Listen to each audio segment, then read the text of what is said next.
한 분야 최고의 전문가와 함께 심도 깊은 이야기를 나눕니다. 매주 수요일 저녁 인사드리는 코너이지요. 우리 시대 최고의 스페셜리스트를 찾아서 코너입니다.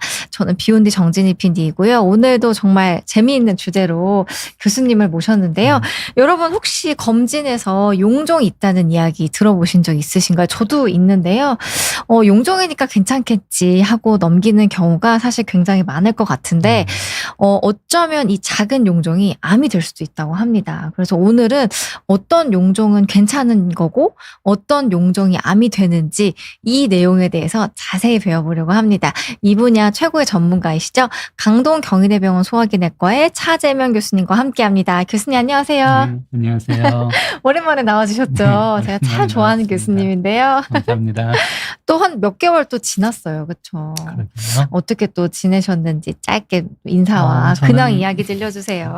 저는 잘 지냈고요. 네. 지난번 두 번은 기능성 소화불량 관련된 네. 말씀을 드렸었는데 특히 두 번째는 음식 관련된 말씀을 드렸어요. 그래서 사실은 음식 관련된 내용은 저희가 진료실에서 충분히 시간을 가지고 환자분들에게 설명하기가 좀 어렵습니다. 따라서 저희가 방송 촬영한 내용을 가지고 실제 저 진료실 오는 환자분들에게도 이걸 보시면 진짜요? 1시간 동안 충분히 내용이 많이 있으니까 그거 보시라고 그렇게 많이 안내를 하고 있습니다. 와, 너무 진짜 영광스럽고 감사하네요. 제가 도움을 많이 받고 있습니다. 어쨌든 좀 물리적으로 시간이 부족하니까 네. 이제 환자분들도 이 영상 보시면서 네. 더 많은 도움을 받으실 수 있길 바라겠습니다. 교수님의 근황 짧게 여쭤봤고요. 오늘의 주제이지요. 근데 이거 저도 개인적으로 정말 궁금한 주제였고 많은 분들도 굉장히 좀 관심이 많으실 것 같아요. 일단은 많은 분들이 이제 용종을 좀 작은 혹이다 이렇게 좀 이해를 하고 있는데 용종이라는 게 정확히 무엇인지 이게 왜 멀쩡한 대장이 왜 생기는 건지부터 말씀을 좀 설명을 부탁드릴게요. 요즘 검진 시즌이 되면서 네. 많은 분들이 대장 내시경을 받으시는 것 같아요. 보통 건강검진은 1년 내내 받으실 수 있는데 연초에 좀 받으셨으면 좋겠는데 대부분 좀 미루다 한 10월, 12월, 12월 뭐 그렇게 3달 동안들 많이 받으시는 것 같아요. 네. 이제 대장 내시경을 하다 보면 흔히 용종이 발견됩니다. 용종은 한자어인데요. 사실 용은 좀 자라다, 증식하다 그런 의미가 있고요. 네. 종은 뭔가 덩어리, 살덩어리 뭐 그런 의미가 있습니다. 따라서 용종이란 한자어로 우리 대장 점막에서 비정상적으로 자라나는 조직 덩어리를 용종이라고 표현하고요. 영어로는 폴립이라고 표현을 합니다. 네네. 방금 왜 생기는지를 질문을 주셨는데 네. 사실은 그걸 정확하게는 잘 모릅니다. 이제 대장 안에서 대장 점막에서 비정상적으로 생기는 거기 때문에 대개는 노화가 진행되면서 생기는 경우가 많습니다. 이제 우리가 나이를 먹게 되면 대장 점막에도 비정상 조직들이 생겨나게 되는데 그게 자라면서 이제 용종이 되기 때문에 아무래도 나이가 많은 분들에게 많이 생긴다라고 알려져 있는데요. 그 외에도 여러 가지 원인들이 있습니다. 네네. 예를 들어 유전적인 원인이 좀 관여하는 경우도 있고 환경적으로 우리가 자주 먹고 있는 식습관과 관련된 경우도 꽤 있습니다. 예를 들어 고기를 많이 먹는다거나 아니면 섬유질이 적은 음식, 뭐 기름진 음식, 가공육, 당분이 많은 그런 초가공 식품을 먹는다거나 이런 경우에도 많이 생긴다고 알려져 있고 과거에 비해서 이제 우리가 운동을 확연히 적게 하잖아요. 그래서 네. 비만이 생기고 운동을 적게 하고 이런 생활 습관의 변화도 어느 정도 관련이 있고 음주 흡연도 좀 관련이 있다고 알려져 있어서 사실 원인은 상당히 다양하기 때문에 딱히 요것 때문에 생긴다라고 설명드리기는 어렵지만 방금 말씀드린 그런 원인들이 복합적으로 작용해서 생긴다라고 이해를 하시면 될 것 같습니다. 그렇군요. 이게 나이가 들면서 자연스럽게 생기는 경우도 많지만 여러 가지 이제 생활 습관이 좀 녹아서 발생한다 이런 말씀을 좀 주셨습니다. 몇 가지 좀 위험 요인들을 말씀해 주시긴 했는데 어쨌든 제일 궁금한 게요. 그 용종이 여러 종류가 있다고 들었습니다. 이게 좀 맞습니다. 착한 아이가 있고 나쁜 아이가 있어서 이게 암으로 갈 수 있는 게 있고 어떻게 좀 종류를 구분할 수 있는지 뭐 차이점이 있다면 어떻게 좀 설명을 주실지 궁금해요. 정확하게는 용종이 종류가 아주 많은데요. 네. 그렇게 의학적으로 의사들이 하는 그 많은 종을 다 아실 필요는 없겠고 보통 환자들이 얘기하실 때 이게 착한 용종이냐 나쁜 용종이냐라는 말씀들을 많이 하시는데요. 근데 용종을 우리가 제거를 하는 건 이게 암의 씨앗이라고 알려져 있어서 비정상적인 조직이 생겼다가 이게 점점 시간이 지나면 자라면서 암으로 진행할 수 있기 때문에 우리가 제거를 해야 된다라고 알려져 있습니다. 그런 용종을 선종 혹은 샘종이라고 하는데요. 네네. 이 일종의 증식성 아니 일종의 그 전암성 병변 같은 겁니다. 그러니까 우리가 나쁜 용종이라고 받아들이고 있는데요. 네. 그런 애들 말고 시간이 많이 지나도 전혀 커지지도 않고 얘들이 암으로 발전하지도 않는 애들이 있습니다. 되게 이제 과증식성 용종이 여기에 해당하는 건데요. 이런 부류는 우리가 착한 용종이다라는 표현을 하고 있고 되게 이제 항문에서부터서 한 25cm 정도 범위 내에서 생기는 과증식성 용종은 위험하기 때문에 대장 내시경 중에 발견이 되더라도 굳이 제거하지 않아도 된다라고 그렇게 얘기를 하고 있습니다. 사진을 조금 잠깐 보여드릴까요? 네. 보시면 여기 왼쪽에 있는 이건 좀 착한 용종이고요. 가운데 있는 용종은 우리가 앞서 말씀드린 선종 혹은 샘종이라고 하는 나쁜 용종의 부류인데 크기도 더 크고 생긴 모양도 살짝 차이가 납니다. 과거에는 이렇게 좋은 용종과 나쁜 용종만 있는 줄 알았어요. 네. 근데 최근에는 알고 보니까 조금 이상한 용종이 또 있다는 다른 걸 알게 돼서 무언가가 지금은 네. 세 부류로 분류를 하고 있습니다. 네. 이 이상한 용종이라는 것은 이 표면이 이게 톱니 모양으로 생겨서 이 톱니 모양 용종이라는 표현도 쓰는데요. 자세히 보시면 생긴 건 이 착한 용종처럼 생겼습니다. 얼굴은 그렇게 하고 있는데 실제 하는 행동은 나쁜 용종처럼 시간이 지나면 여기서 암도 생길 수 있고 더 커질 수 있고 이러기 때문에 사실은 이상하게 양쪽의 특성을 다 가지고 있는 용종이다라고 우리가 표현을 하고 있는데 이게 좀 안 좋은 건 사실은 주변하고 얼핏 보면 비슷하게 생겨 있습니다. 거의 정상처럼 생겨 있어서 네. 검사를 하다가도 이게 이상한 용종이 있지만 우리가 미처 발견을 못하고 그냥 나오는 경우도 있고요. 또 주변하고 비슷하기 때문에 사실 용종을 이게 제거를 해야 되는데 나쁜 용종은 정상 조직과 비정상 조직이 확연하게 구분이 되니까 깔끔하게 도려낼 수 있지만 이 이상한 용종은 주변하고 거의 비슷하게 정상처럼 보여서 이 절제를 하고 나서도 덜 도려내고 남게 되는 그런 경우가 있습니다.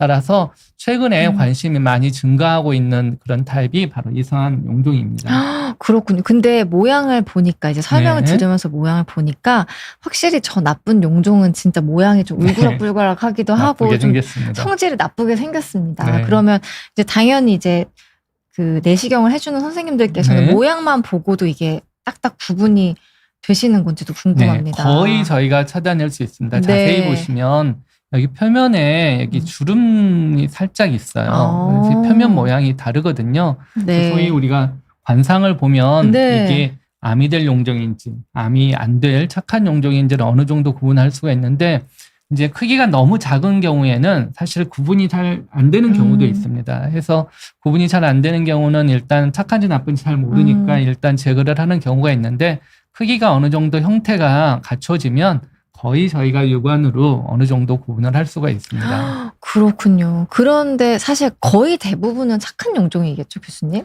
어때요? 그렇지도 않나요? 꼭 그렇지도 않습니다. 그래요? 대장에 생기는 용종은 사실 나쁜 용종이 선종이 상당히 훨씬 더 많습니다. 그래요? 따라서 환자분들께서 대장 내시경을 하다가 용종을 절제를 했는데 결과가 선종으로 나왔습니다라고 얘기를 하면 상당히 실망하시는 경우가 많은데요.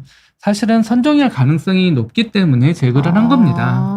착한 용종이었으면 보고도 제거를 안 했을 수도 있어요. 그래서 일단 제거를 했다는 것 자체가 이건 착한 용종이 아니고 나쁜 용종이거나 아니면 적어도 나쁜 용종인지 착한 용종인지 잘 구분이 안 돼서 절제를 한 거기 때문에 절제를 했다는 것 자체가 선종의 가능성이 상당히 높겠다 정도로 이해하시면 될 것 같습니다. 그렇군요. 그럼요, 교수님. 그 선종이라고 하면은 우리가 암을 뭐 기수로 분류를 하잖아요. 0기, 1기, 2기. 그렇게 그 암의 기수로는 포함은 안 되는 건가요? 아니면 네, 선종은 암은 아닙니다. 암은 아닌 암은 거죠? 아니기 때문에 네네네. 암 병기에 들어가지 않습니다. 그렇군요. 네. 그러면 암이 될 수 있는 전 단계 이 정도로 이해를 하면 될까요? 네, 맞습니다. 이제 그렇다면 선종이 시간이 지나면서 어떻게 암으로 변해가는지 네네네. 이제 그런 부분이 조금 궁금하실 수가 있는데요. 네. 우리가 암으로 변해가는 과정을 약간 이형성의 과정이라고 합니다. 그래서 선종이 생기면 보통 대장에 생기는 선종은 저도 이형성 상태인데요. 이게 암의 전 단계로까지 좀 진행이 되면 우리가 고도 이형성 변화라고 얘기를 합니다. 그래서 고도 이형성으로 왔다가 이게 더 암화가 진행이 되면 이제 비로소 암이 되는 건데요. 대개는 이제 작은 용종이 생겨서 시간이 지나면서 점점 커지면서 고도 이형성으로 갔다가 암으로 진행을 하게 됩니다. 그게 이제 보편적인 암으로 바뀌어가는 경로인데요. 일부 선종은 크기가 작을 때부터서 바로 아주 빠르게 암으로 바로 바뀌는 경우가 있습니다. 그래서 사실 그런 걸 잘 구분을 해야 되는데 사진을 하나 잠깐 보여드릴까요? 네. 어머, 이게 여기 바뀌는 보시면요. 모양이에요? 보통의 선종은 크기가 이렇게 작죠. 네. 작다가 조금 더 커집니다. 점점 커지다가 이제 표면도 헐고 이러면서 이제 비로소 암으로 바뀌는데요. 일부 선종은 특히 이제 납작하거나 표면이 이렇게 함몰돼 있는 이런 일부 선종은 처음에 생겨서 이미 크기가 커지기도 전에 이미 바로 암으로 바뀌는 경우도 있습니다. 따라서 대부분의 선종은 크기가 커져야지 위험하기 때문에 큰 게 위험하고 작은 건 비교적 안전하다라고 말씀을 드릴 수가 있지만 다 그런 건 아니다. 크기가 작아도 아주 작을 때부터서 위험한 형태들이 있는데 납작하거나 표면이 함몰되어 있는 이런 형태는 크기가 작아도 굉장히 빨리 암으로 바뀔 수 있고 위험할 수 있기 때문에 크기가 작아도 빨리 제거를 해줘야 되는 이런 형태가 같이 섞여 있다라고 이해를 하시면 될 것 같아요. 그러면요, 교수님 여기서 네. 또 궁금한 게 예전에 이런 얘기를 한번 들은 적이 있는 것 같아요. 선종이 암이 되기까지, 그러니까 이런 예외적인 경우도 물론 있지만 어느 정도의 좀 기간이 좀 필요하기 때문에 네, 우리가 맞습니다. 대장내시경 주기가 아주 짧지는 않잖아요. 네, 맞아요. 그래서 이게 기간이 어느 정도 되는지도 궁금해요. 많이 이제 걱정들 하시는 게 네네. 대장내시경을 검진해서 했는데 이제 건강검진에서는 용종을 바로 이 절제를 안 해주는 기관들도 있거든요. 검진이기 때문에. 근데 이제 선종이나 아니면 용종이 발견돼서 다른 병원 가서 절제를 하십시오 하면 환자들이 놀래서 금방 바로 제거를 해야지 되는 걸로 많이들 생각을 하시는데요. 네. 다행스럽게도 방금 말씀드린 대부분의 용종은 암까지 가는데 보통 한 5년에서 10년 정도가 걸립니다. 그러니까 시간이 꽤 많이 걸리는 거죠. 그래서 보통 이제 이런 단계부터서는 적어도 고도 이용성이나 이제 암으로 바뀌어가는 단계이고 이런 단계까지는 아직 암의 전 단계인데 이런 단계에서 선종을 찾아서 잘 제거하면 암으로 가는 것을 미연에 예방을 할 수가 있습니다. 따라서 보통 우리가 대장내시경 검사가 정상이면 5년 후에 하십시오. 혹은 선종이 있어도 크기가 1cm 이하로 작고 개수도 한두 개 정도면 역시 한 5년 후에 검사하셔도 됩니다라고 얘기를 하는 게 이런 원리이기 때문입니다. 그런데 그렇구나. 방금 말씀드린 대로 일부 선종은 크기가 작아도 빨리 이렇게 가는 경우가 있다고 말씀드렸잖아요. 따라서 검사를 했는데 만약에 선생님께서 이건 크기가 작아도 좀 안 좋아 보여요 라고 얘기를 하신다면 이런 경우는 이렇게 시간을 많이 6개월, 1년 두면 네네. 위험할 수도 있기 때문에 이런 경우는 조금 빨리 바로 제거를 하는 게 좋을 것 같습니다.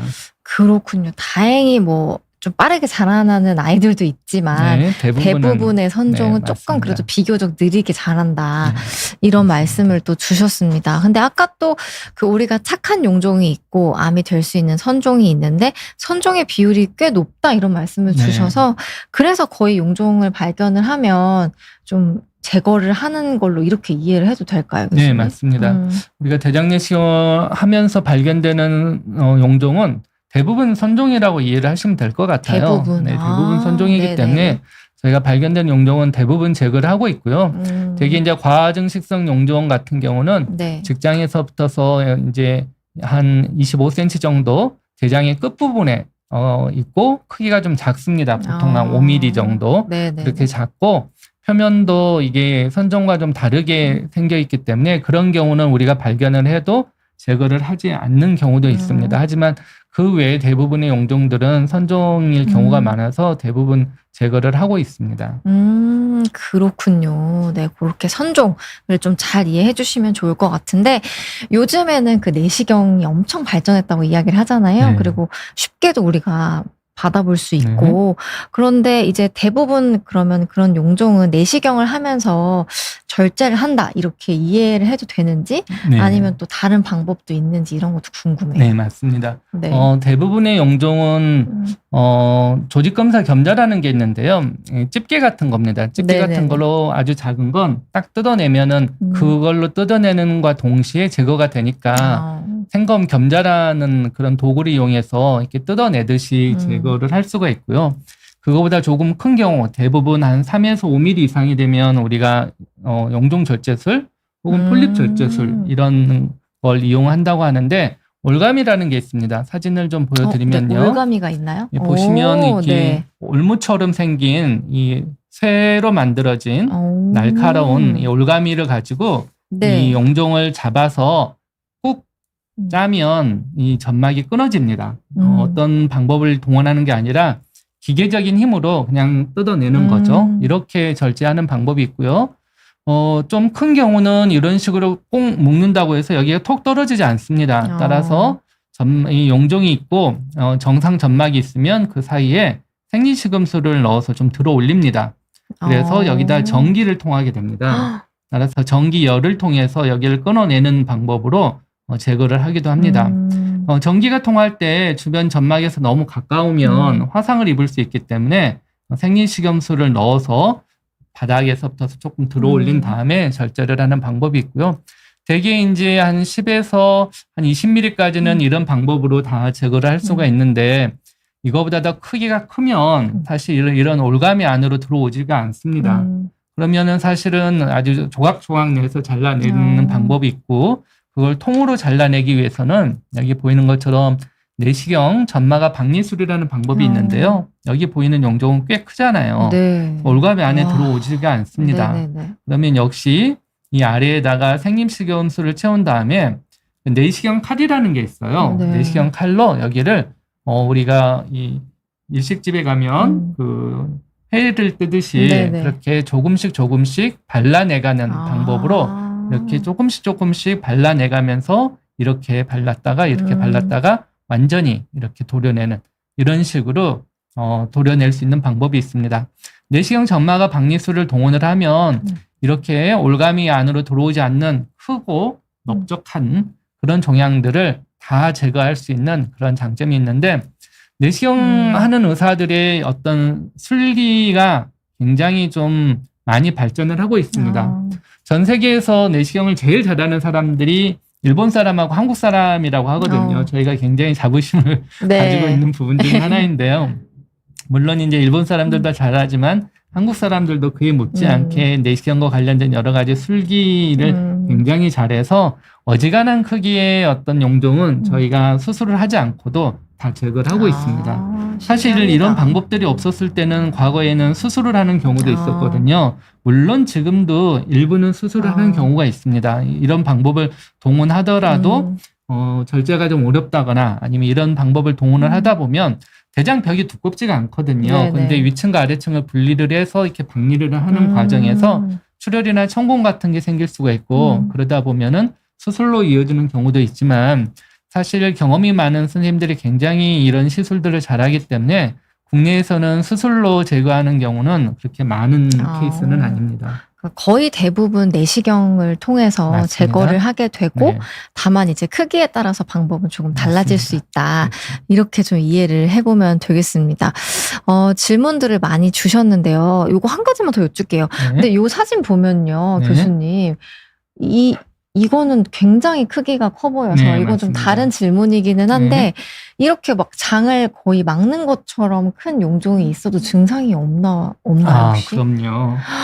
그래요. 이제 보통 네. 대장암이 어느 정도 진행이 되기 전까지는 네네. 증상이 없는 경우가 꽤 있습니다. 그리고 생기는 위치도 중요한데요. 네네. 우리가 대장이 하는 역할은 음식물에 우리가 배출 이제 소화가 다 된 음식물이죠. 음식물 네네네. 찌꺼기가 대장에 도착을 하면은 오른쪽 장으로 도착을 합니다. 소장에서.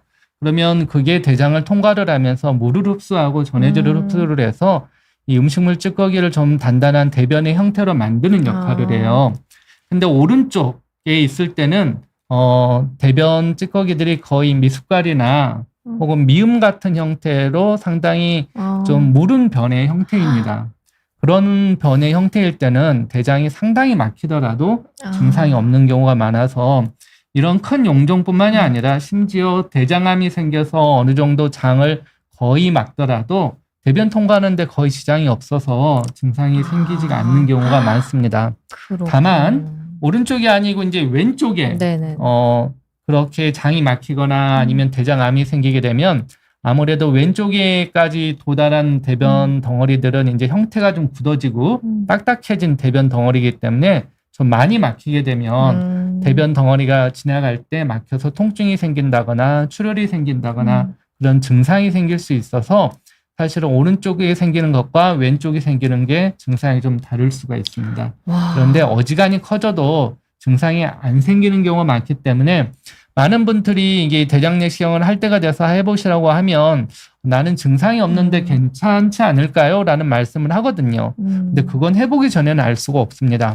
와. 대장암의 가장 흔한 증상은 뭐 혈변도 있고 체중 감소도 있고 대변이 가늘어진다 이런 걸 대장암의 증상으로 대부분 이해하고 계시지만 사실 아무 증상도 없는 게 대장암의 가장 흔한 증상 중에 하나입니다. 와, 증상으로는 절대 좀 알 수가 없겠네요. 네, 위치에 맞습니다. 따라서도 이게 아무리 커도 증상이 맞습니다. 나타나지 않는 경우가 있기 때문에 그러면 지금 말씀 주시는 가운데 질문을 많이 주셔서 질문을 조금 받아보고 내용 이어가 보도록 하겠습니다.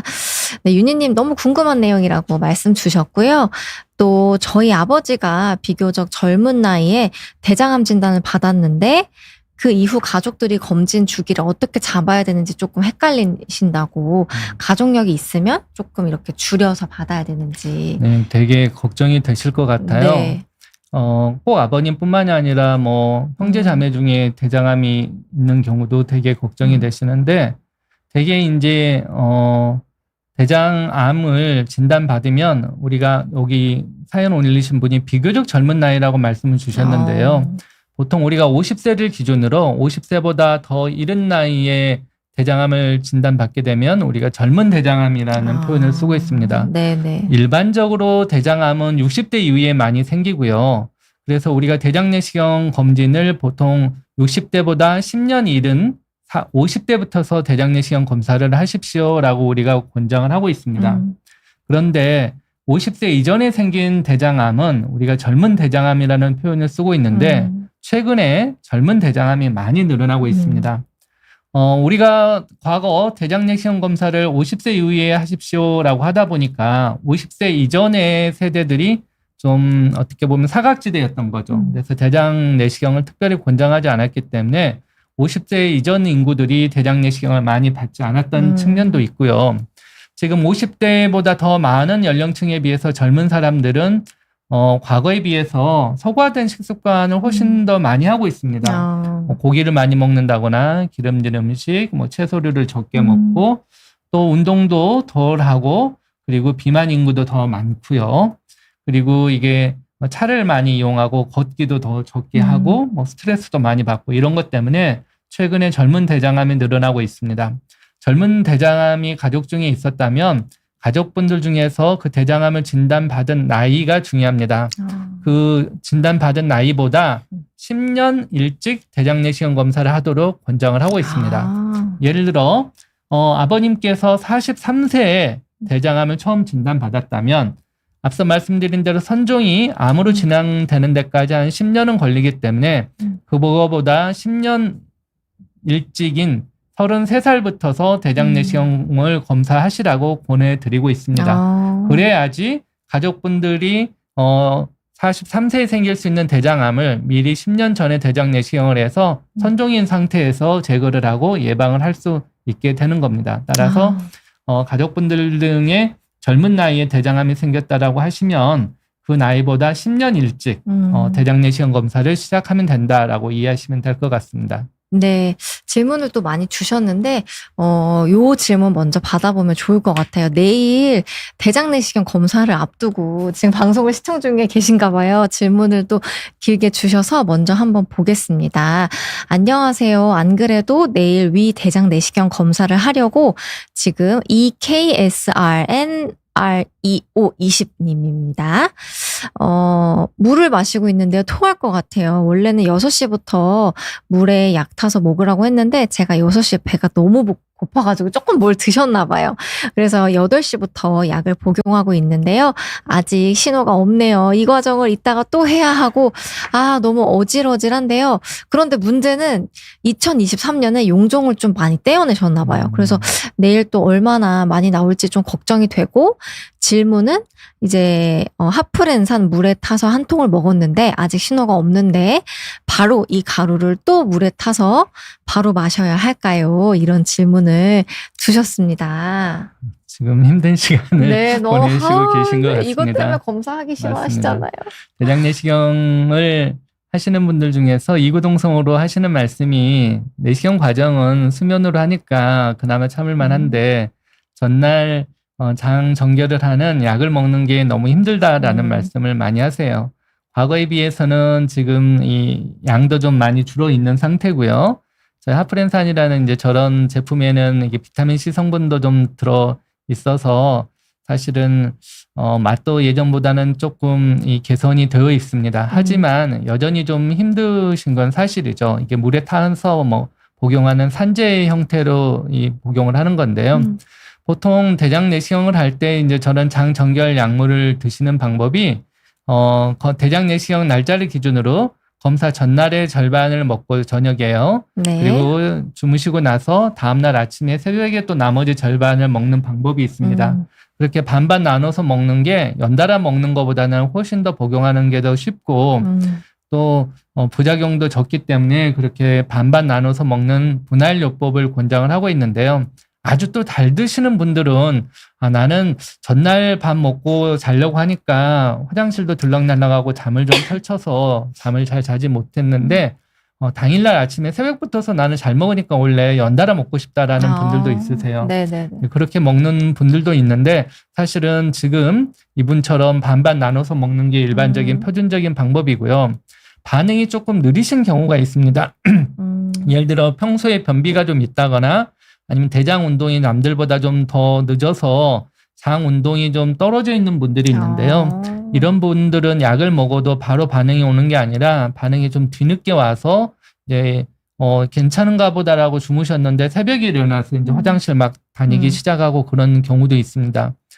지금 절반 정도는 드신 것 같아요. 그리고 이게 제일 큰 문제가 이걸 먹다 보면은 약간 좀 울렁울렁 한다고 하죠. 맞아요. 약간 오심이 좀 있습니다. 그래서 사실은 이 물을 조금 더 차게 해서 드시면 그런 울렁거리는 게 조금 줄어들 수 있고요.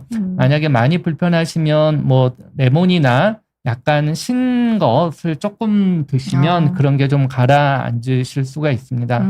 그리고 지금 오늘 절반을 먹었기 때문에 주무시고 내일 아침에 절반을 또 드셔야 되는데요. 사실 많은 분들이 나는 그냥 물만 먹었으면 좋겠는데 왜 약을 굳이 타서 먹으라고 하나라고들 생각을 하시는데요. 이 물을 먹으면 이 물이 몸속에 흡수가 되지 않고 장에 있으면서 장 내에 있는 찌꺼기들을 같이 가지고 빠져나가기 때문에 장을 청소하는 역할을 합니다. 그런데 우리가 물을 많이 먹잖아요. 물을 먹으면 이미 소장에서 대부분 다 흡수가 돼서 대장까지 잘 내려가지가 않습니다. 물론 아주 많이 먹으면 대장에 일부 내려가기도 하는데요. 대부분 흡수가 돼서 대장에 내려가지 않으니까 사실은 물은 많이 먹어도 장을 세척하거나 청소하는 효과는 별로 높지는 않습니다. 따라서 그냥 물 250cc 그냥 그런 맹물을 먹어서는 장을 세척하는 효과가 별로 없고요. 병원에서 처방해 주신 그 용량용법대로 하제를 복용을 하셔야지 장 청소가 잘 됩니다. 네. 그러니까요. 한송이 님도 또 이런 질문을 주셔서 같이 좀 답변을 주셨고요. 또 제이킴님, 네. 2927님 질문 한번 보겠습니다. 안녕하세요, 선생님. 남편이 가족력도 있고 50세가 돼서 이번 달에 처음으로 대장 내시경을 했는데 2mm짜리 폴립을 발견했습니다. 톱니형. 요거는 뭐예요, 교수님? 그게 톱니형이라는 영어의 표현입니다. 아, 톱니형이었는데 네. 이게 뭘까요? 이건 좀 빠르게 잘할까요? 네, 교수님? 맞습니다. 저 톱니형이라는 게 앞서 처음에 이상한 놈이 저 톱니형입니다. 앞서 그 용종의 형태를 설명할 때 착한 용종과 나쁜 용종이 네. 있고 이상한 용종이 있는데 이상한 용종은 생긴 모양이 톱니 모양처럼 생겨 있습니다. 그래서 거치상 용종 혹은 톱니 모양 용종 이런 표현을 쓰는데요. 톱니 모양이 바로 그런 형태인데 크기가 2mm면 얘가 선종이 됐건 톱니형이건 크기가 아주 작은 겁니다. 2mm면 눈에 잘 띄지 않을 정도로 작기 때문에 이걸 제거를 했으면 크게 문제는 없습니다. 다만 톱니형이 좀 더 선종이나 다른 이 과증수익성 용종보다 조금 더 잘 자라고요. 문제는 앞서도 말씀드렸다시피 주변 정상 점막과 뚜렷이 잘 구분이 되지 않기 때문에 발견하기도 어렵고 발견하고 나서도 어디까지가 정상이고 어디까지가 이 용종인지 구분이 안 돼서 제거할 때 일부 남는 경우도 있습니다. 하지만 이게 요즘은 이런 부분에 대한 게 많이 교육이 되어 있고 잘 알려져 있어서 대장 내시경에 대한 경험이 많으신 분들은 톱니상 용종도 잘 제거를 하고 계십니다. 따라서 2mm를 찾았으면 굉장히 꼼꼼하게 잘 찾으신 거거든요. 그래서 아마 믿고 맡기셔도 될 것 같습니다. 네. 그리고 장보곤님 질문도 한번 볼게요. 대장 내시경 전문 병원에서 선종이 발견되었다고 3년 후에 재검하라고 하는데요. 요거 다음에는 좀 큰 병원, 종합병원을 가야 할까요? 이런 질문 주셨습니다. 조금 답변 드리기 좀 예민한 질문인데요. 네. 대장 내시경 전문 병원은 아마 대장 내시경을 많이 하시는 그런 병원일 것 같아요. 예를 들어 무슨 외과 계열의 그런 병원들도 있고 대장 내시경을 워낙 많이 하시니까 전문적으로 잘 검사를 하시는 병원들입니다. 네. 그래서 되게 선종이 발견되면 우리가 3년 정도 후에 검사하는 경우도 있으니까 3년 후에 하라고 하신 것 같은데요. 굳이 대장 내시경을 위해서 상급종합병원이나 종합병원까지 찾아올 필요는 없을 것 같습니다. 다만 제가 이게 정확하게 답변드리기 어려운 게 각 개개 병원마다도 약간의 수준의 차이가 있고요. 각 병원 내에서도 의사 개인의 차이도 좀 있습니다. 어떤 사람은 성격이 굉장히 꼼꼼해서 정성 들여서 굉장히 세심한 부분까지 잘 검사를 하시는 선생님이 있고 어떤 사람은 타고난 성격 자체가 좀 덜렁덜렁해서 이게 크지 않은 용종을 놓치시는 분들도 있을 수 있고 이런 개인차가 있기 때문에 꼭 어디가 좋다, 어디가 나쁘다라고 말씀드리기는 어려울 것 같고요. 이 선생님이 꼼꼼하게 잘 봐주시는 선생님이면 믿고 맡기셔도 될 것 같고 저런 용종을 찾는다거나 아니면 대장 내시경을 위해서 무슨 상급종합병원이나 종합병원까지 굳이 일부러 방문하시는 수고를 하실 필요까지는 없을 것 같습니다. 네, 전문 병원이면은 뭐 네. 다 괜찮을 것 같다 네, 이런 말씀을 동의합니다. 또 주셨습니다. 그럼 내용 조금 더 이어가 볼게요, 네. 교수님. 아까 이제 뭐 암 이런 얘기를 좀 했는데 우리가 이제 내시경을 절제한 다음에 조직 검사를 하는 경우도 있잖아요. 네, 그러면은 뭐 아까도 뭐 이형성 이런 단어를 설명해 네. 주시기도 하셨고 뭐 치뮨 이런 표현들을 좀 해주셨는데 이제 우리가 뭐 검진했을 때 좀 눈여겨봐야 할 뭐 그런 용어나 이런 것들이 좀 있다면 말씀해 주시면 좋을 것 같아요. 방금 두 가지 단어를 네네. 말씀해 주셨는데 첫째는 이형성인데 앞서 잠깐 말씀드리긴 했지만 정상 조직에서 선종이 생기고 대장이 생기는 선종은 일단 저도 이형성입니다. 그 이형성이라는 게 이제 결국 암으로 진행하는 과정이 이형성이라는 표현이다라고 이해를 하시면 되겠는데요. 저도의 이형성이 점점 진행을 하면 좀 더 고도의 이형성이 됐다가 그게 더 진행하면 비로소 네. 암이 됩니다. 이형성이라는 건 암은 아닙니다. 암의 전 단계인 셈인 거죠. 따라서 암과는 확연히 구분이 되지만 특히 이제 고도 이형성은 암에 상당히 근접한 단계라고 이해를 하시면 됩니다. 그래서 국내에서는 고도 이형성까지만 가도 산정특례가 적용이 되고 진료비 좀 감면 혜택도 있고 하는데요. 암은 아니지만 거의 이제 치료 자체는 초기암, 조기암이나 이제 보통 우리가 암을 생길 때 이제 대장 표면에 점막층에서부터 생기기 때문에 점막층에 생긴 암을 점막암 혹은 뭐 제자리암 이런 표현을 쓰기도 하는데요.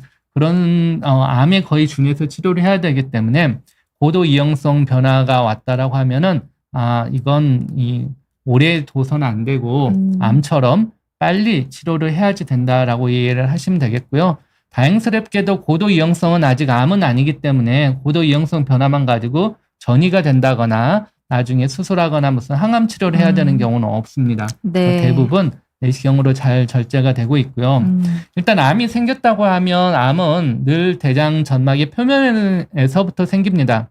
우리가 장을 표면을 점막, 그 아래를 점막 하층, 그다음 아래를 근육층 이렇게 분류를 네. 하고 있는데요. 점막층인 표면에서부터서 암이 생기기 때문에 표면에 생긴 암을 점막암이라고 하고요.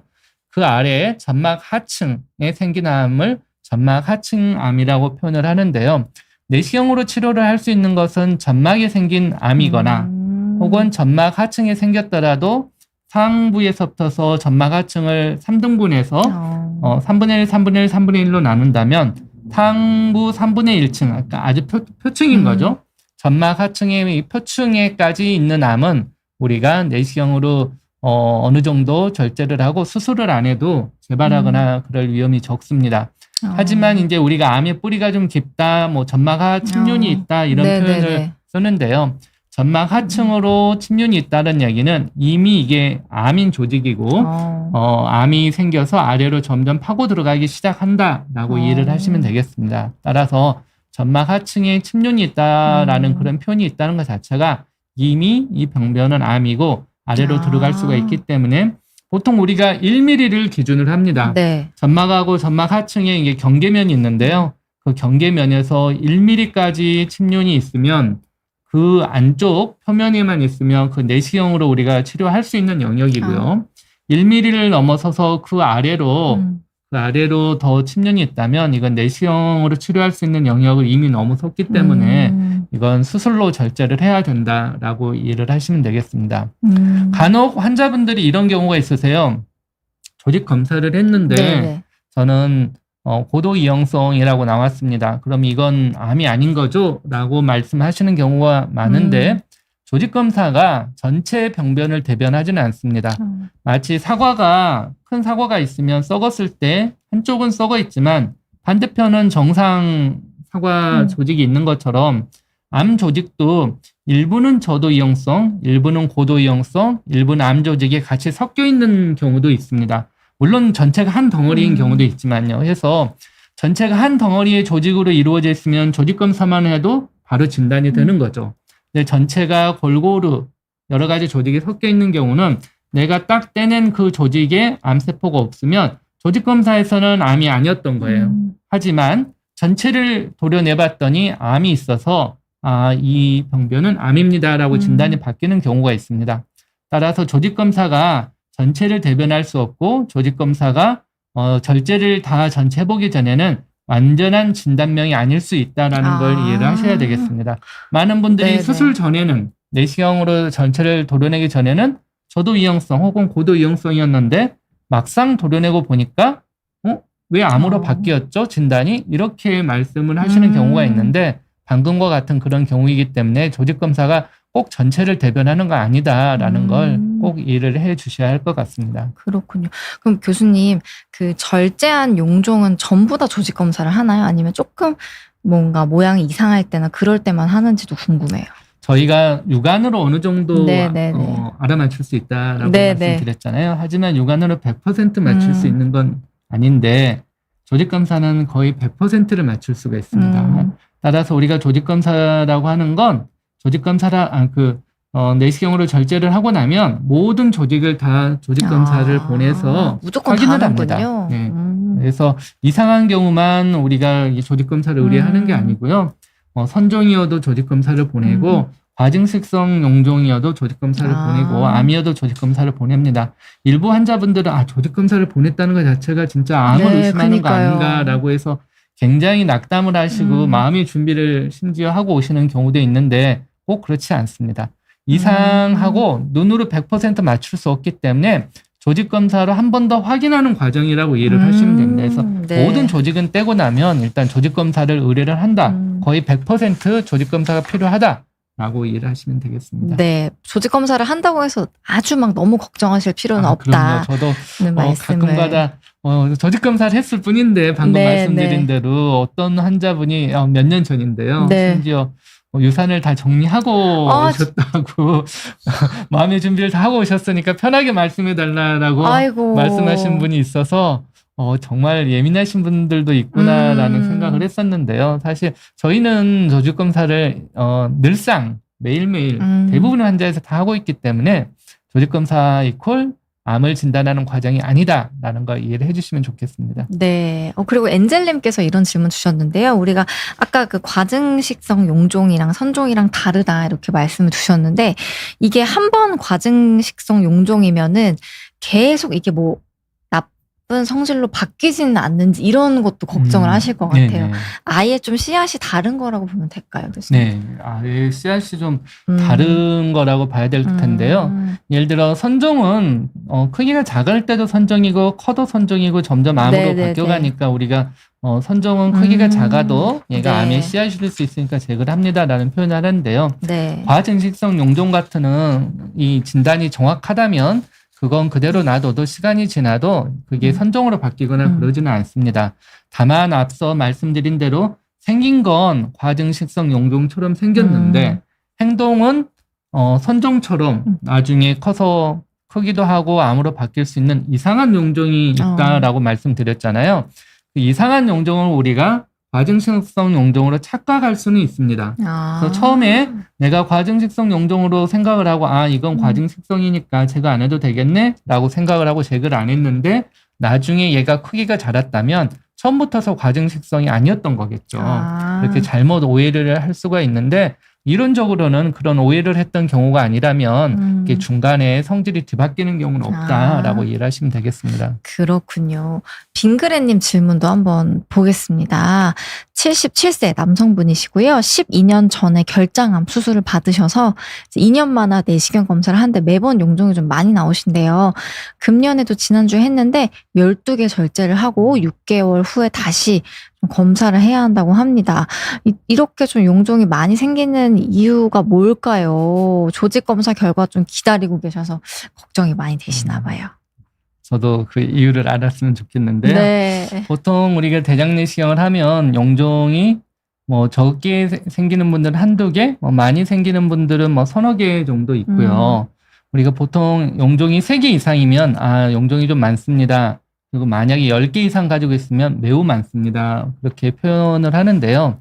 일반적으로 용종의 개수가 많으면 많을수록 좋은 건 아닙니다. 일반적으로 우리 선수들이 안타를 많이 치면 그중에 홈런을 칠 수 있는 것처럼 용종이 많으면 그중에 분명히 큰 것도 있을 수 있고 큰 용종이 암에 가까이 근접해 있을 수도 있는 거고요.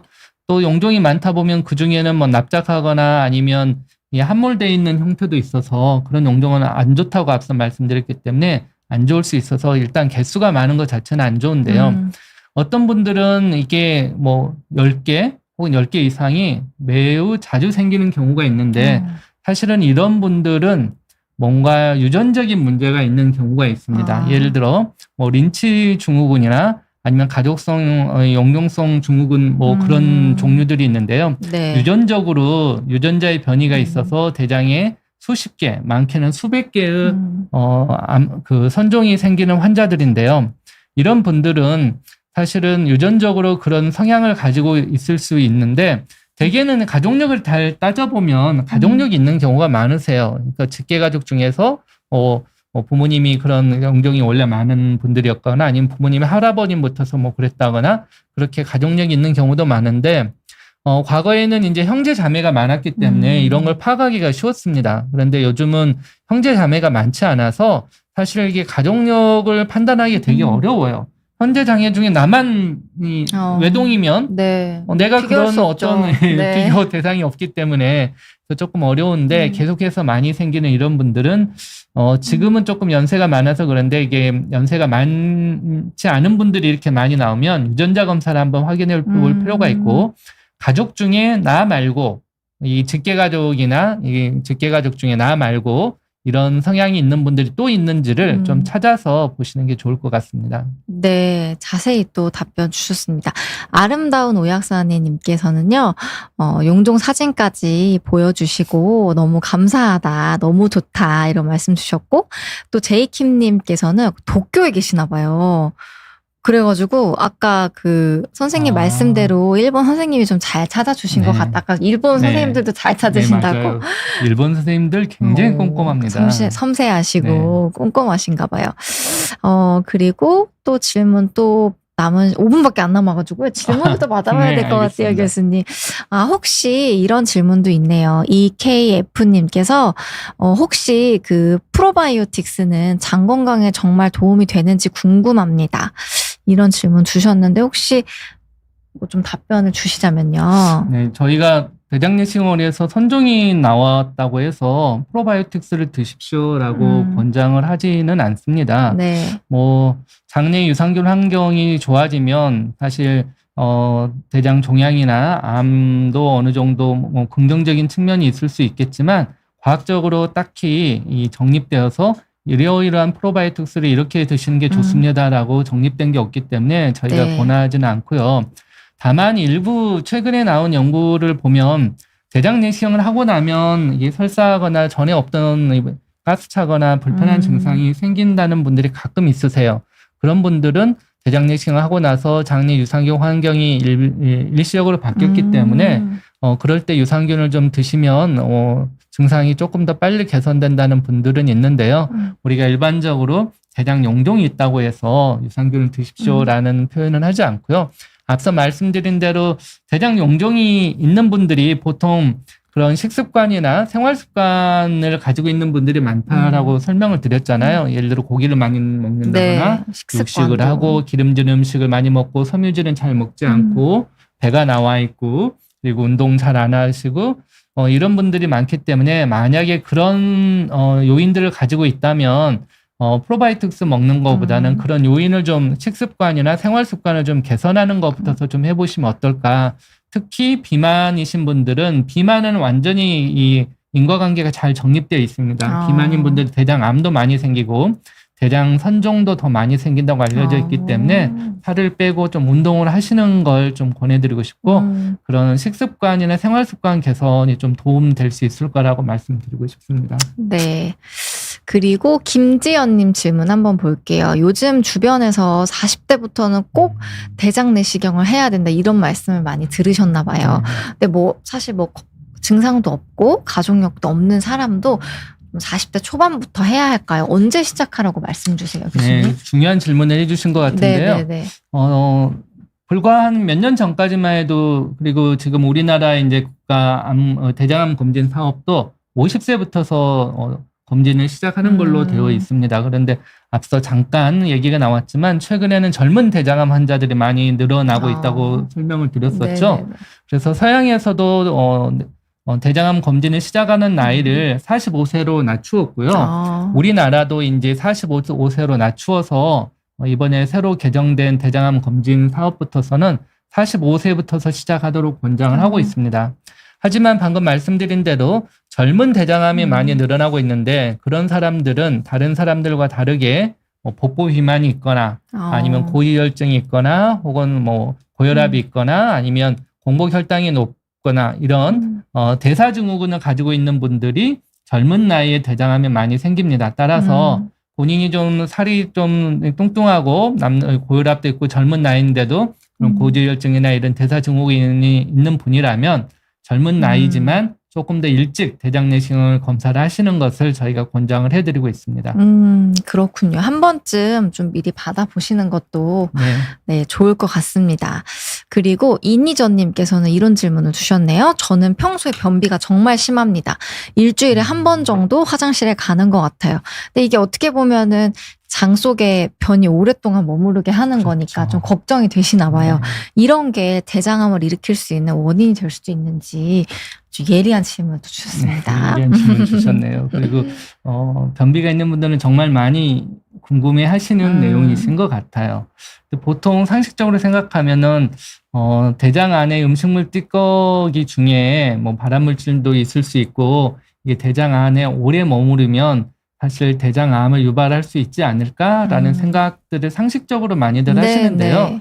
그게 과학적으로 입증된 건 없습니다. 따라서 변비와 대장암 혹은 대장 손종이 크게 관련은 없는 것으로 알려져 있고요. 그리고 이 변비가 아무리 심한 분들도 보통 일주일 이상 머무르지 않습니다. 이게 10년, 20년 머무르는 게 아니기 때문에 한 일주일 이상 보통 이게 화장실을 매일 가는 사람이 하루에 한 번 간다라고 하면 일주일에 한 번 가는 분들은 매일 가는 분들에 비해서 한 7일 정도 더 머무르게 되는 셈인데 그 정도 시간 가지고 대장암을 유발을 할 수는 없습니다. 다만 이제 나이가 좀 많으시면서 평소에 변비가 없었는데 갑자기 변비가 생기고 또 변비약을 잘 먹어도 해결되지 않는 심한 변비가 생기는 분들이 있는데요.